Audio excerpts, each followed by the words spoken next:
Happy Halloween, everybody. What a perfect day to have a funeral director as a guest lecturer. Couple things before I start, just some business to take care of. I want you to know the images that you're going to see just rolling behind me as I talk come from the green burial of a woman named Lori Otto. I just want you to know that I use these photos with her family's expressed permission. Lori was a pretty remarkable individual. During World War II, she was a wasp. She taught fighter pilots how to fly and dogfight. She was a prominent environmental activist. One of her closest friends was Rachel Carson, who wrote Silent Spring. Lori would go around to senators' offices with dead birds in her purse and drop them on their desk and say, "This is because of DDT." She helped spearhead the effort to ban DDT in the United States. She also pioneered the natural landscaping movement in the Midwest, replacing monoculture lawns with tall grass prairie species. In some circles, she is known as the native plant goddess, and several nonprofit environmental organizations have been founded around her ideals.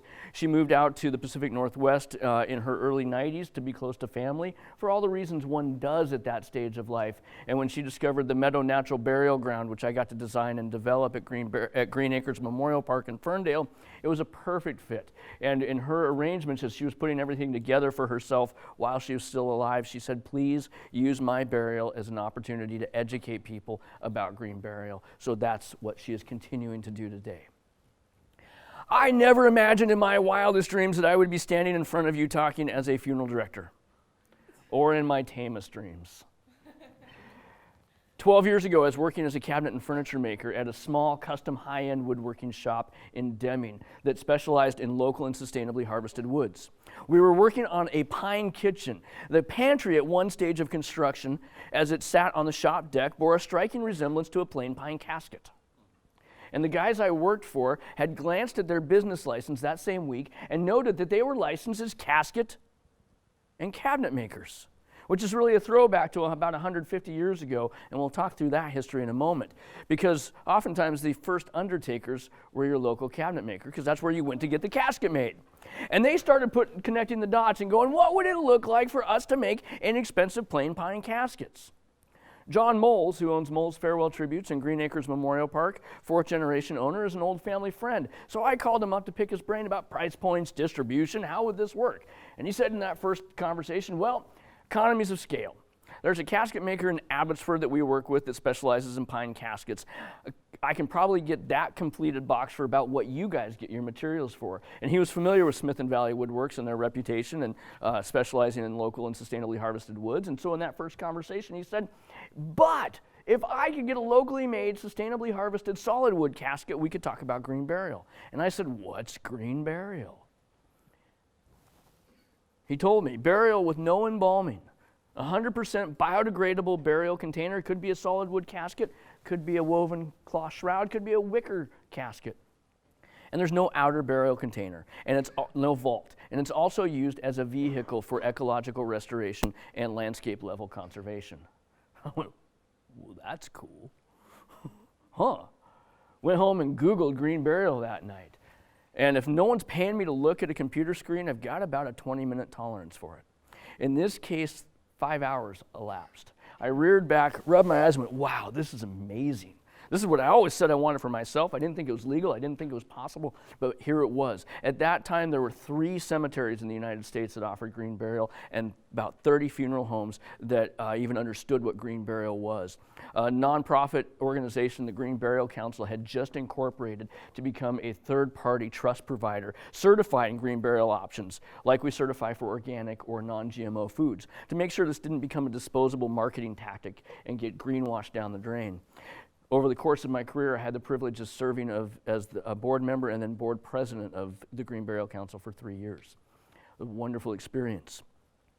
So that's a little bit of my background. But how did we get to this point in our culture where every year in the United States we bury enough reinforced concrete in burial vaults to build a 2-lane highway from the border of BC and Washington to the border of Oregon and California? How did we get to the point where we bury enough formaldehyde and based embalming fluid to fill 8 Olympic-sized swimming pools? We bury enough casket steel every year in the United States to build the Golden Gate Bridge 1.5 times. We bury enough casket wood to build 35,000 2,500 square foot homes. Most of that chemical infused particle board or slow growing hardwoods. How did we get to the point where we burn 53 gallons of fuel for every cremation and send dioxins and carbon right up the stack and into the surrounding atmosphere, along with a variety of other pollutants, because we all have body burden toxins just by virtue of walking through our daily life in our modern world. We send those up in the stack in cremations as well.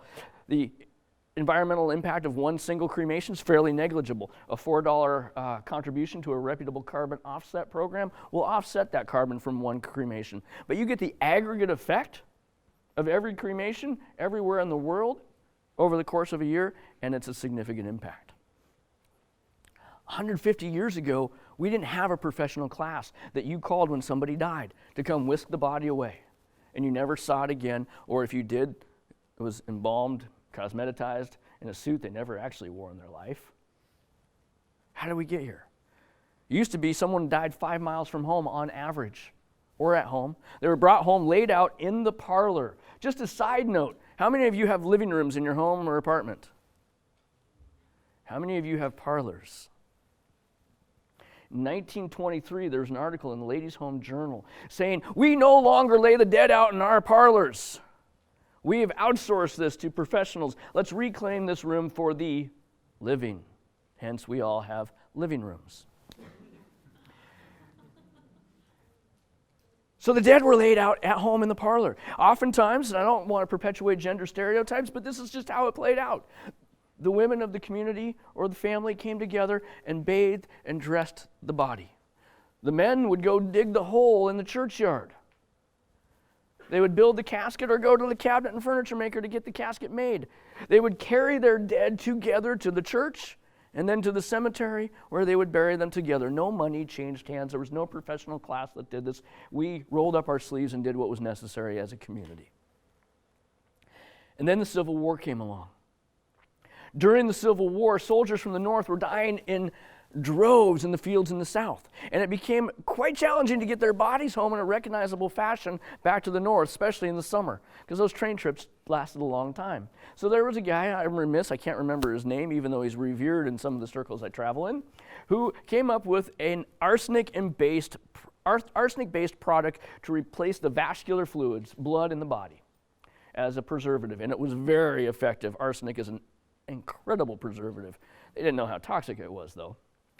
And so soldiers would die, their buddies would pass the hat, take up a collection, and pay for their embalming so their body could get home.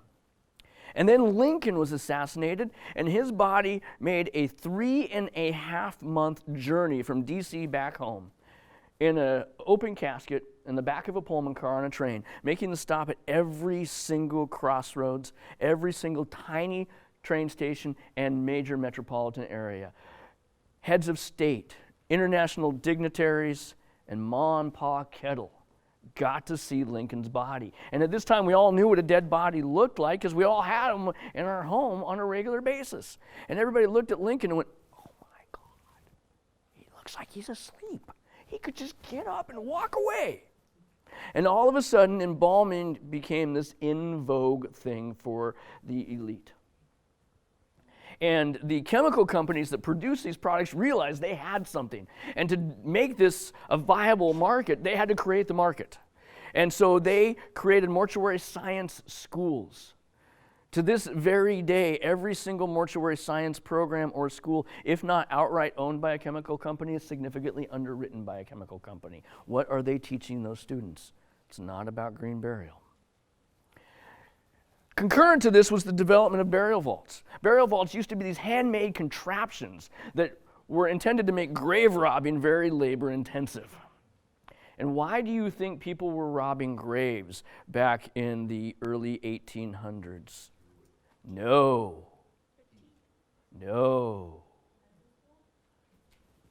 Medical. They were going for the cadavers. It was illegal to dissect human cadavers in research or training settings. It's considered desecration of the corpse. But medical science schools knew they couldn't train doctors, physicians, and surgeons without dissecting human cadavers. So a black market developed of disinterring freshly buried bodies and selling them into the back end of medical schools after hours. And so burial vaults were developed to dissuade this practice. And then industrialization happened, and they started mass producing burial vaults. And cemeteries started turning into these lawn parks instead of churchyards. And so the burial vault became essential to stabilize the earth above a burial site, because even a steel casket is going to degrade in the ground despite its 50-year warranty. Let's just let that settle in for a moment. And when it does, there's a lot more space in there than there is material, and you get a sinkhole effect. And when you're running backhoes, riding lawnmowers, service trucks, excavators over a cemetery grounds, you have to have something to stabilize that earth above it. So you had these two streams that came together to eventually get us to where we are in our contemporary world. In this process, we took the highest rights of our culture, wrapped them in cellophane, and sold them back, not to citizens now, but to consumers. And we drained the meaning out of those rights until they became economically and emotionally burdensome. And now most people say, just cremate them. Here's your loved one back in a cardboard box. And we send you out into a world that is also completely de-ritualized. We have no more prescribed rituals outside of a few established religions to help us engage our grief, our healing, to make meaning out of this event in our lives. In 1998, a gentleman named Billy Campbell, Dr. Billy Campbell, a country doctor in South Carolina, had gone on a driving trip through the Midwest and realized in this that pioneer cemeteries were the last remnants of truly native prairie ecosystems, because they'd been spared the plow because they were cemeteries. And he started thinking, what would happen if we did this on purpose? And in 1998, he started Ramsey Creek Preserve in South Carolina, the first green burial cemetery in the country. And now a full-on movement is in process. There are, when I came to Moles and to develop the Meadow Natural Burial Ground, which we opened in January of 2009, it was the 12th green burial cemetery in the country and the first to be located in an existing traditional cemetery. Now there's some over 300. This is catching on. Green burial takes place in a very different environment. We don't have these static, manicured landscapes of monoculture lawns, large monuments, walkways. We have, well, you see examples of that as we're carrying Lori through Greenacres Memorial Park back into the meadow. Ecological restoration is a wild and woolly kind of landscape. There's no mowing, except for a few walking paths. There's no pruning. We began the development of the meadow. I'm going to talk about the meadow as an example of ecological restoration, and then we're going to go down to White Eagle Preserve near Goldendale, Washington, to talk about how we can use this as a vehicle for ecological or for landscape level conservation. We began the development of the meadow by having a senior biologist come in and do a full evaluation on the 4.5 acres that comprise it. She cataloged all of the existing flora, native and invasive. Helped us develop integrated pest management for managing the invasive species, most of which are comprised of pasture grasses, Scotch broom, common tansy, and everybody's favorite in the Northwest, blackberry. We have a small herd of goats helping us with the blackberry in an area that is yet to be developed for burial. We have a small herd of sheep helping us with common tansy in another area. And then we work with a company, Shelter Belt Restoration. They're an ecological restoration company that are experts in utilizing chemical inputs in a very judicious manner in a restoration site. They come through with backpacks and they do target sprays. They're experts in identifying native and invasive plants by site, and they spray it only certain times of year, so they're going to actually be killing the roots instead of just burning the leaves. We try to approach this in a very judicious manner. And then out of that catalog of site-suitable native plants that the biologist created for us, we allow families to choose 3 native plants that they plant on or near the grave for every single burial in memory of their loved one. And this is part of the ongoing ecological restoration of this site. Conventional ecological restoration is often referred to as the scorched earth method. It's publicly funded, and the agency that's funding it needs to see results in anywhere between 2 to 10 years. So they're trying to mimic 200 years of natural succession in that time frame. It's oftentimes not very successful.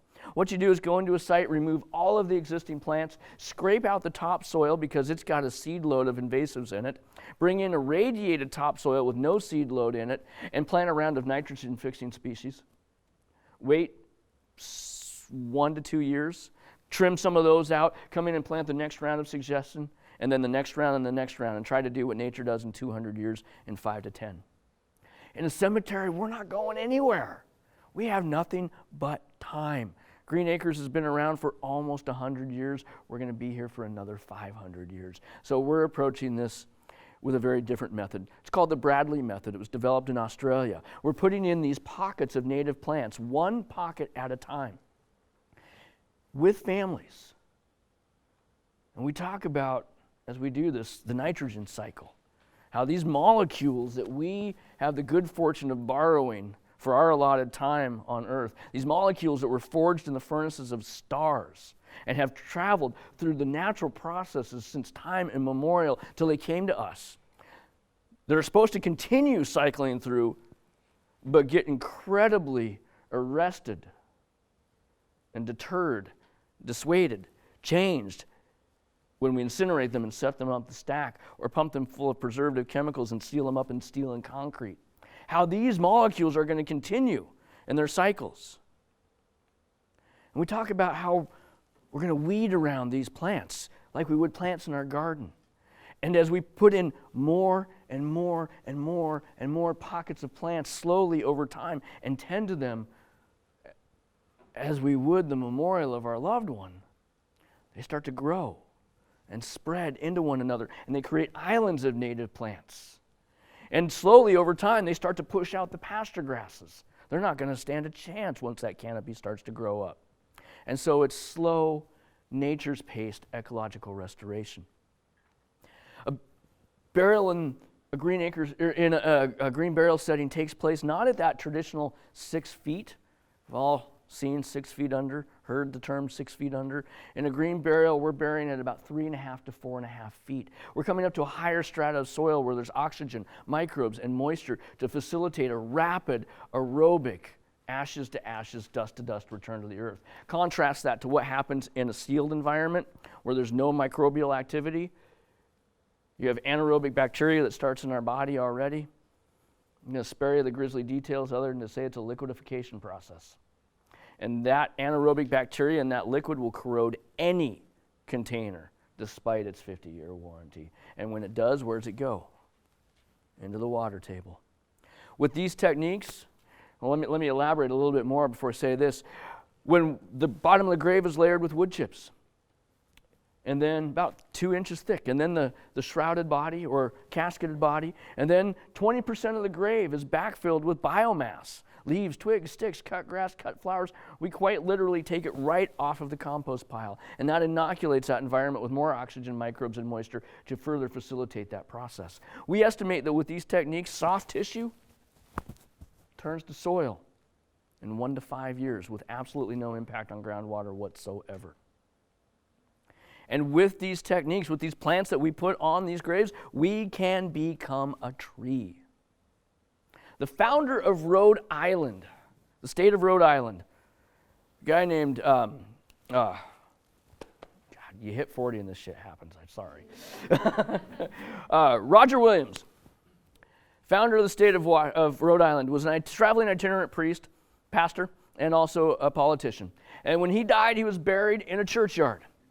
And then the city started to expand, and they needed that room, just like happened all over the East. And they discontinued the churchyard, dug everybody up, and moved them out to a rural cemetery. And then the city limits started expanding, and they needed that for development as well. So he was buried again in what was soon to become a suburban cemetery. And then in that last grave was only marked by an apple tree.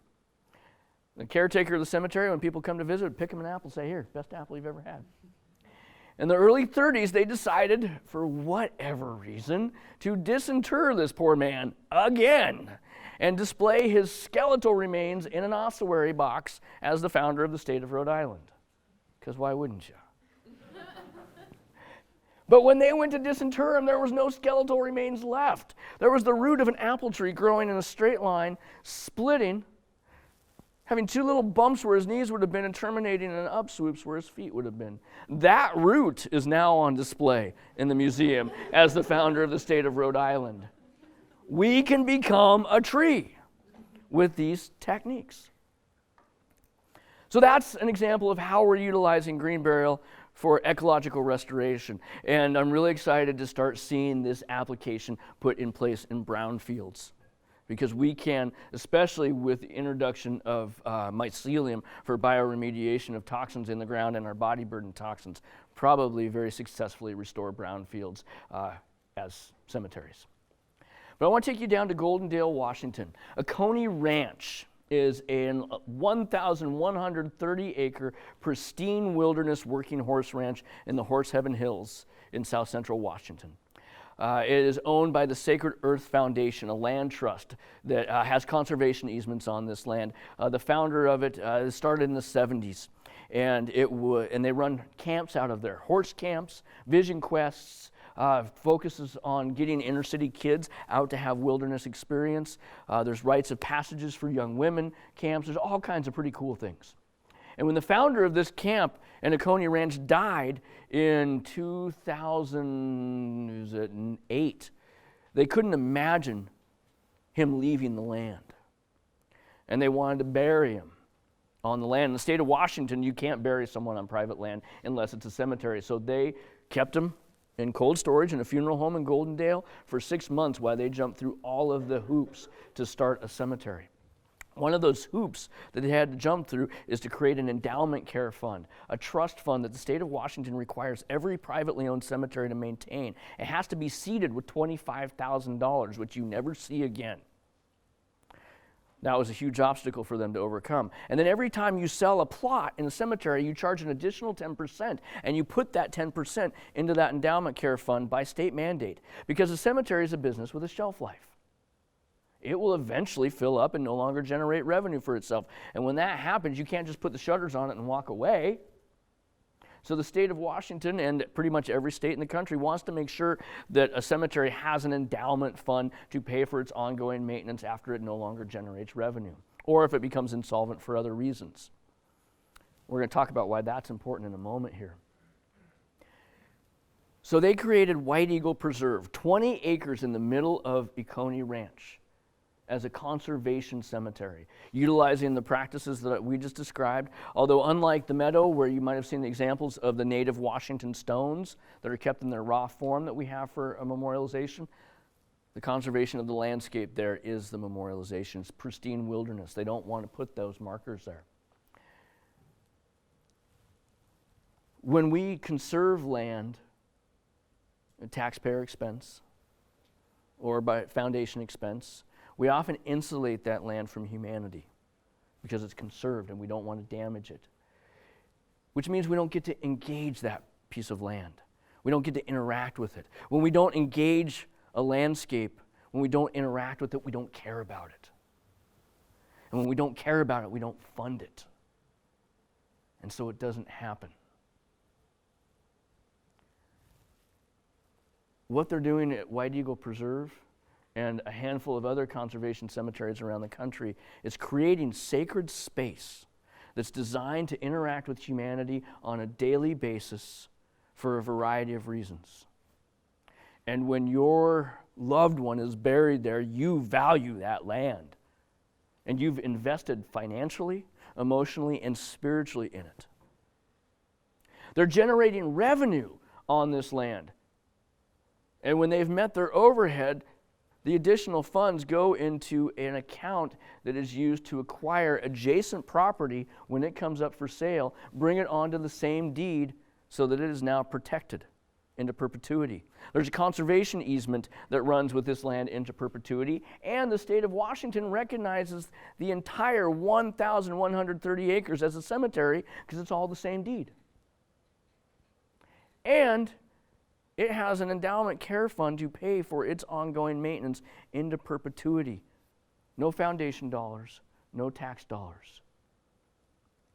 Conserved, pristine wilderness that generates revenue for further conservation efforts is endowed into perpetuity and a sacred space that people value beyond any monetary amount. It's an amazing, exciting model for landscape level conservation. And land trusts around the country are just starting to wake up to these potentials. And it'll be very curious to see where this goes in the next 20 years. There's some amazing environmental benefits that come with green burial, as you are hopefully starting to see. And it is really what attracts people to it usually, but almost without exception. Families that have experienced a green burial walk away with deep, meaningful experiences. We talked a little earlier in the lecture about how we're in a de-ritualized culture with no prescriptions of how to engage our grief, how to heal, how to make meaning out of this life event. Green burial comes in a time in our culture where it provides us a scaffolding and a template to create contemporary, relevant, meaningful ritual, oftentimes without even knowing we're doing it. There are 4 archetypes that I like to work with in any funeral situation if I can, but I identified these, worked with these in green burial. One is the body. Having a body in the room has a gravity all its own. And there's a reckoning that happens. We used to know what this felt like as part of our DNA of being human, and we've lost this. People are afraid to go in the room with a dead body anymore. But when they do, powerful things happen. My wife's grandmother died about 3 years ago. We brought her back to the funeral home, unembalmed. We do this for every family now, and invited my wife, my in-laws. We're all there.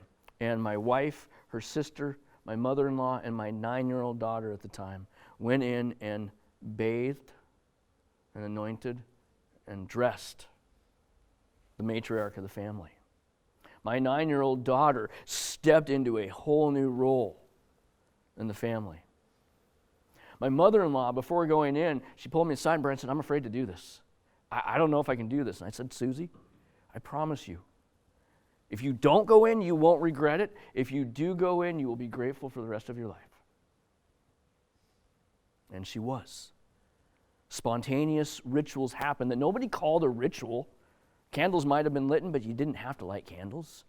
Didn't have to burn incense. You just had to roll up your sleeves and do something that was necessary and do it with intention. The journey together to the grave.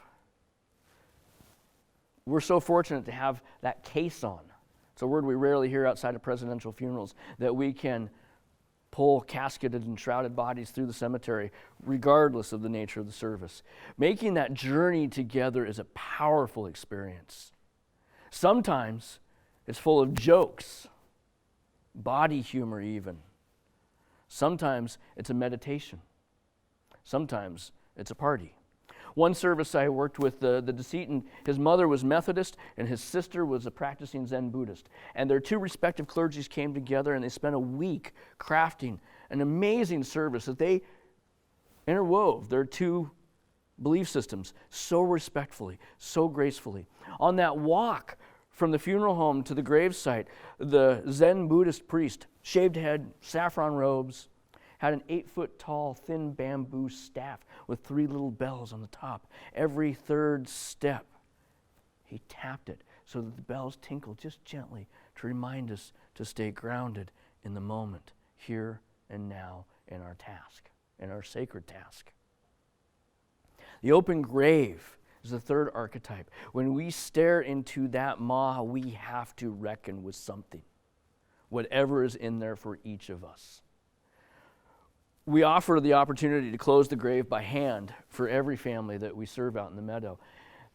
In this one case, though, there was a family that didn't take us up on this, and I was so grateful afterwards because there was 2 young men, I say that in this room, in their early 20s, in their suits, And we don't dress a grave up in the meadow in a green burial situation. We don't put astroturf in there. We don't hide it with skirts around lowering devices.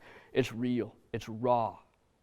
And these two young men, after the burial service, their grandmother was in her shroud in the grave about 3 feet below them as they sat on the grave boards with their legs dangling into the grave, arm in arm, crying and laughing and telling stories about their grandmother in a way that they could only do in that raw elemental setting, looking into that opening in the earth and reckoning with whatever was in there for them. The fourth archetype is the mound that we build, great timing, above the burial site. Because we don't have that vault in a green burial setting, we mound the earth to accommodate for the settling that occurs. But that is an archetypical structure. You recognize that immediately for what it is, even in our 21st century contemporary Western society. That's the burial of a human being. Anybody from any culture, anywhere in the world, any point in history recognizes that. And when you get this repeating theme of this mounded earth through the landscape, on a very subtle level, it helps us emotionally reckon with it as we move through. I want to tell you a story about the power of closing a grave. And then we're going to talk about some interesting emerging options as well, and then have some time for some questions. There's something about shovel work. It isn't very cerebral. You get to shut your mind off and begin to let the emotions process somatically through the tissues of your body. A young man, Franklin, I think you've seen his marker. He was violently murdered in his own home 3 days before his 19th birthday in what amounted to a drug deal gone bad. When I sat down with his parents to make his arrangements, the entire time his mother spoke in a whisper. It was like somebody had knocked the wind out of her. And in a very real, tangible way they had. Franklin's father's grief process involved him maintaining visual contact with his son for as long as possible. So he chose a casket, a wood casket, that he could totally remove the lid from, trim it down, and use it to fashion a prop system that lifted Franklin up in the casket so that if you were looking straight at it, you could see him proud of the sidewall. Open casket service in a church in North Seattle, where his family was from. Closed casket wasn't an option. The law says that temporary preservation has to be enacted within 24 hours of death. That can be embalming. More often than not, it's sheltering someone in a temperature-controlled facility, a walk-in cooler. In situations like green burial or home funerals, we keep someone on dry ice. It works really, really well. And it makes all kinds of things possible. And then they made a procession up to Ferndale, to the Meadow, to Greenacres Memorial Park. We met at the funeral home to transfer Franklin to the caisson to make that walk back to the meadow. We had a cloth, a pall to place over him because we couldn't pull that caisson through the cemetery with an open casket. We have walkers who come every day. We have people who come and visit graves, and to expose them to that would have been trauma. But it took Franklin's father about 5 minutes of convincing to let us place that pall over him. It was the middle of January. The northeaster was howling. About 40 miles per hour. Wind chill temperatures were around 0.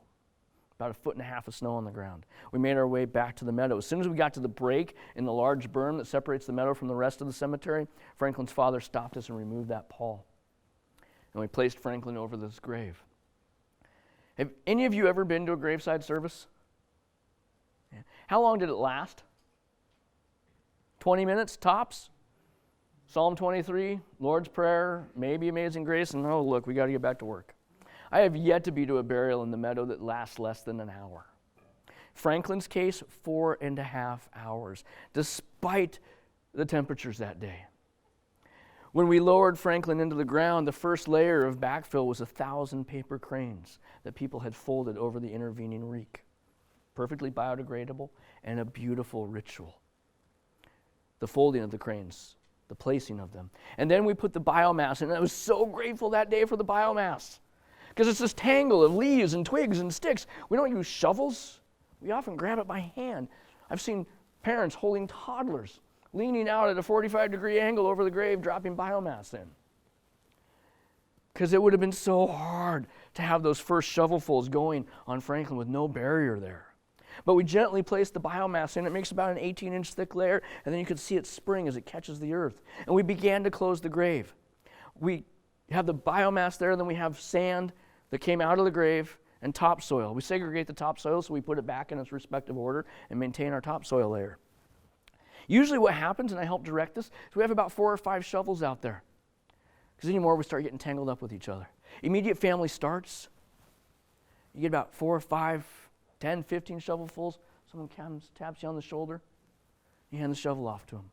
And as a community, we come together to do what's necessary. And we're not calling it a ritual, but it's a ritual. In this case, nobody tapped Franklin's father out. Nobody took his shovel from him.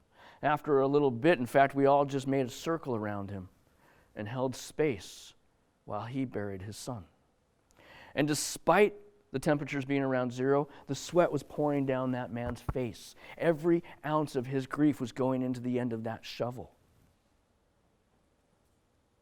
And when it was all said and done, when we'd built and sculpted the burial mound, people were dispersing. His father came up to me, shook my hand, and he said, "I know that this sounds strange, but thank you. This was a pleasure." His mom came up, she gave me a hug, and she said, "I have my voice back now."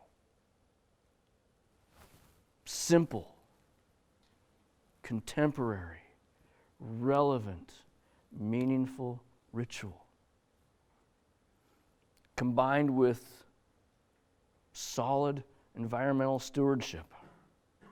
It's a pretty remarkable process. From this are emerging all kinds of interesting alternatives now for death care. Have you heard about Recompose? Used to be the Urban Death Project, human composting. So freaking cool. Katrina Spade, who for her master's thesis in architecture, started looking at the concepts of green burial, which require a rural or suburban setting because you need lots of space for it. And started going, how do we apply this in a high-density urban situation? So she started looking at the science behind mortality livestock composting. If you're a rancher or a farmer and you have livestock die on your land, you don't call it the glue factory anymore. You compost them above ground on site. And so she started studying this and then applying the two. And what has come out of this is this beautiful process. Imagine, if you will, a large room, lots of natural light, plants, places to sit and reflect, and maybe 1 or 2 walls have these honeycomb structures on them. And each honeycomb contains a cylinder in the middle of it that's 10 feet long by 6 feet wide. Human remains go into the honeycomb, packed in with straw, alfalfa, and wood chips. Warm air is constantly circulated through that chamber, kept at about 120 degrees and moving to facilitate microbial activity. In the course of 30 to 35, 40 days, everything, including bone material, is completely composted. It's called organic reduction of human remains. I have held the soil from human remains, and it's just good, clean topsoil. The end result is 3 yards of soil. That's a lot. And you can take it all home and put it in your garden. You can take some of it home. You can have some of it donated to a farmer. In December of this year, so none of this was legal, right? And I talked to Katrina in 2013. She came up to start picking my brain about green burial and how do we do this. She lives in Seattle, and I thought, my God, you were never going to do this. There are so many freaking hurdles to this. It's not even legal. In May of 2019, Governor Inslee signed into law a bill that legalizes natural organic reduction of human remains. I got to testify at Senate committee hearings in support of this. It's pretty cool stuff. Along on this same bill is alkaline hydrolysis, which is a chemical process. It's often being marketed as water-based cremation, flameless cremation, aquamation. Yeah. Body goes into a large pressure cooker. How many of you have Instant Pots? Yeah, this one's a little bit bigger. They're on a rack that's perforated metal rack. And into that chamber with them go about 90 gallons of water and a bunch of potash lye. Sodium hydroxide or preferably potassium hydroxide.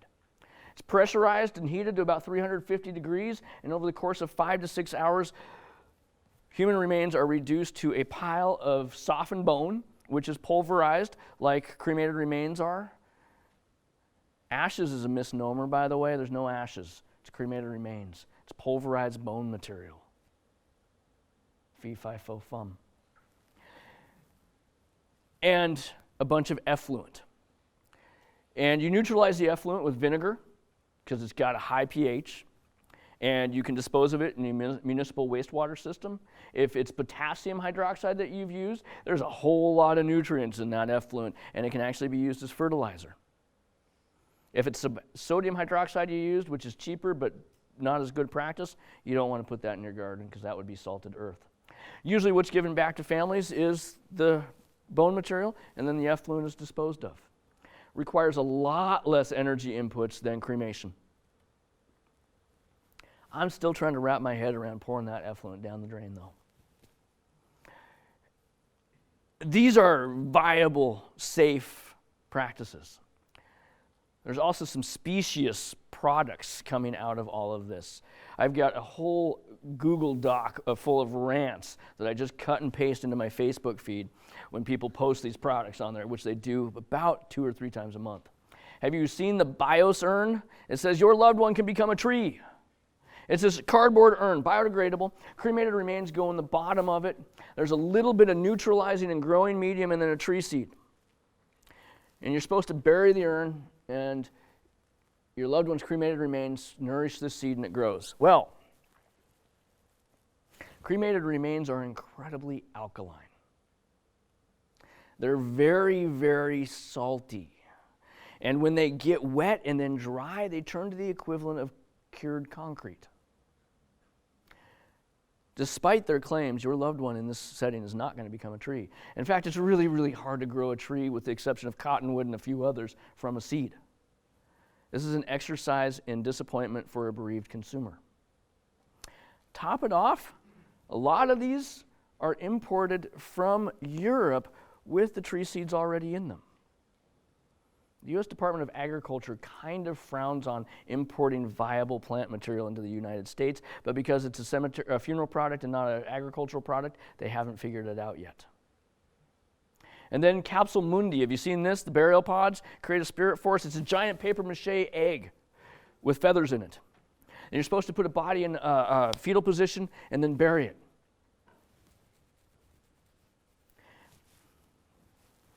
Egg.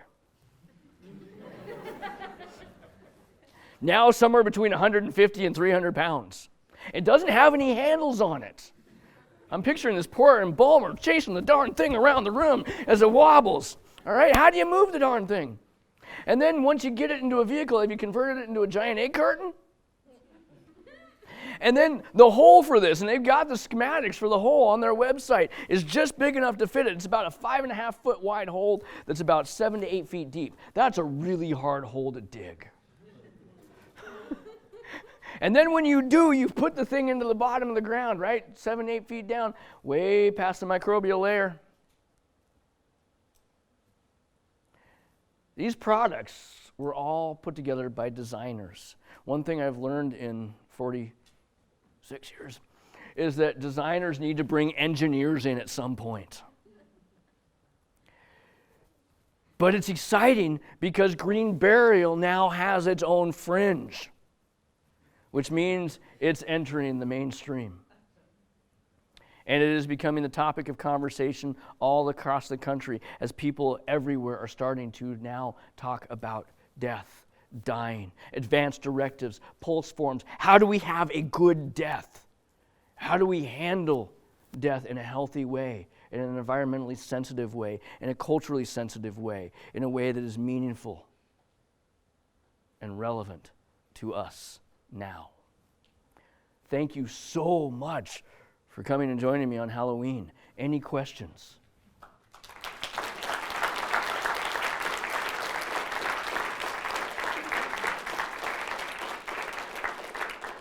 Yeah. You had mentioned about families being able to choose re-native species. Mm-hmm. Do you offer any information or guidance on like the species they choose and how they can interact with the other ones near the pollinator species? We do a little bit. We talk a little bit about guilds that are going to work best together. And you know what we're also finding now, this is a long-term process. So we're finding the plants from that native plant list, and I'll tell you, the palette for Northwest Coast native plants is pretty small. We're finding the ones that work really well and the ones that don't work well. But it's a time frame. Like, for an example, all of the fawn lilies that I've planted over the course of the last 10 years bloomed for the first time this last summer. And so they've gone dormant. So we're learning as we go too. And yes, we're starting to coach families more and more of these plants are going to work well together in a guild. These plants we know work well in the meadow. These ones not so much. But mostly families are looking at it for sentimental reasons. Which plants attract butterflies? Which plants attract birds? Bees, right? Yeah, exactly. Yep. Lots of families like bleeding heart. Right? Bald hip rose. Yeah. Yes. So you were talking about how human composting as sort of a topic is popular in urban areas, but is it, as somebody who lives in Seattle, Yeah. Is it relatively accessible to still have a green burial like this one? And Yeah. travel some? Absolutely it is. Yeah. In fact, I mean, when we opened the meadow in 2009, there was only White Eagle Preserve opened the same month that we did, and there was only 2 green burial cemeteries in the state till then. There's a small handful of others, but their environmental standards are pretty lax in all of them. And Goldendale, White Eagle Preserve is really remote. It's hard to get to. So I've served people from Boise, from Olympia, lots and lots of people from Seattle. Absolutely. In fact, that we're 5 minutes off of I-5 makes it very accessible. So absolutely you can. What is the name of this one? So Greenacres Memorial Park, it is at the corner of Northwest Drive and Axton Road, just east of Ferndale, a mile north of the Smith Road soccer fields. If you ever want to go take a walk out there, you are welcome to. If you would like a guided tour, I have copies of my card here. Send me an email, give me a call. I would be glad to take a walk with you out there. If you haven't figured out, I like talking about this stuff. Yeah, in the back, and then you. So I'm going to play devil's advocate. Yeah. So you stated that when you don't interact with the landscape, you don't care about it. And kind of off of that, it sounded as if you were stating that you guys were using bodies and burials as sort of placemakers to ensure conservation of a piece of land. Mm-hmm. Correct. So, but then like I'm thinking about it as that's still like an anthropogenic impact on what could be untouched wilderness. So do you think that can we protect land and ensure conservation as well as engaging in like social and ecological metabolism between nature and people without interacting with and inhabiting that wilderness? We have to. I mean, we have to. We need untouched wilderness in our world. We have very, very, very, very few examples of it left. I guess the point I wanted to make is that when we get to engage with conserved land in a way that is spiritual, is sacred to us, we begin to value conservation, not just of that land, but conservation in general. And from there, we can extend those values out to conserving other land. Does that answer your question? Yeah? Yeah. How much does it cost a green burial compared to like a traditional one? So there are a number of choices that you can make that drive up or down those costs. Cemetery costs are probably on par with a traditional burial cemetery cost. You're not buying a vault, so you're saving in that. But generally, cemetery property in a green burial setting is significantly larger square footage, so the cost is oftentimes a little bit higher for the plot itself. However, then there's options on the funeral side that you can really drive up or down the cost. I mean, I've worked with a family that purchased a $8,000 biodegradable all-natural oak casket, right? I've worked with families that I've provided do-it-yourself shroud design for that they spent $75 at the fabric store. I've facilitated a number of folks to keep a body at home. All we do is the administrative stuff, run the death certificate, get them all the paperwork, and help them figure out how to use the dry ice. And so they're saving lots of money. So statistically, in the United States, the average burial cost is $8,000. That's funeral home expenses. That's not cemetery expenses. Average burial for a green burial with cemetery and funeral home is usually somewhere from around $4,000 to $6,000, and cremation anywhere from around $1,000 to $4,000. Yeah. How much does a death certificate cost? In Washington State, you purchase death certificates through the county health department, and they're $20 a piece. Yep. Yep. Yeah. So a lot of what I've noticed you mentioned has had to do with mostly Washington State. Is Uh-huh. this something that is becoming a nationwide It is. conversation? It is, absolutely, absolutely. There are, it's been a while since I've checked on it. Like I said, there's about 300 green burial cemeteries across the country now, and spread out all across. And I mean, it's interesting to me that the first one was in South Carolina, of all places. And green burial had earlier successes in the Northeast than it did the West Coast, which is counterintuitive because out here on the left coast, we figure we're usually kind of the leader of these sort of things. But on the West Coast, a lot more people choose cremation than they do burial. And so in the Northeast, it was a smaller leap to go from conventional burial to green burial than it is cremation to green burial. Yeah. But I talk about Washington because that's what I'm familiar with, and the laws around funeral homes and cemeteries vary state by state. Yep. Other in the back. Yeah.